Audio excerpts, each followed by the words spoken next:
একদিন এক যুবক নদীর পাড় দিয়ে হেঁটে যাচ্ছিলেন।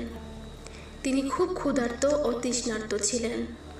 হঠাৎ দেখলেন নদীর পানিতে একটি আপেল ভেসে যাচ্ছে। তিনি বললেন, আল্লাহর নাম নিয়ে খানিকটা খেয়ে নিই, ক্ষুধা লাঘব হবে। তিনি আপেলটি তুলে খান, কিন্তু খাওয়ার পরই তার মনে ভয় ধরল। এই আপেল তো আমার নয়, হয়তো কারো বাগান থেকে এসেছে।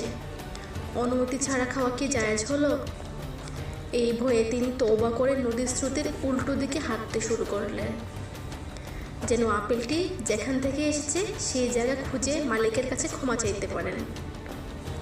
অনেক দূর যাওয়ার পর তিনি এক সুন্দর বাগান দেখতে পেলেন। গাছগুলো আপেলে ভর্তি। তিনি বুঝলেন আপেলটি এখান থেকেই এসেছে। তিনি বাগানে গিয়ে এক বুড়ো আল্লাহ ভক্ত মানুষকে পেলেন, যিনি ওই বাগানের মালিককে বিনীতভাবে বললেন, হুজুর, আমি খুব ক্ষুধার্ত অবস্থায় আপনার বাগানের একটি আপেল ভুল করে খেয়ে ফেলেছি। আমি তাওবা করেছি, দয়া করে আমাকে ক্ষমা করে দিন। বৃদ্ধ বাগান মালিক বললেন, না, এভাবে মুখের কথায় আমি তোমাকে মাফ করব না।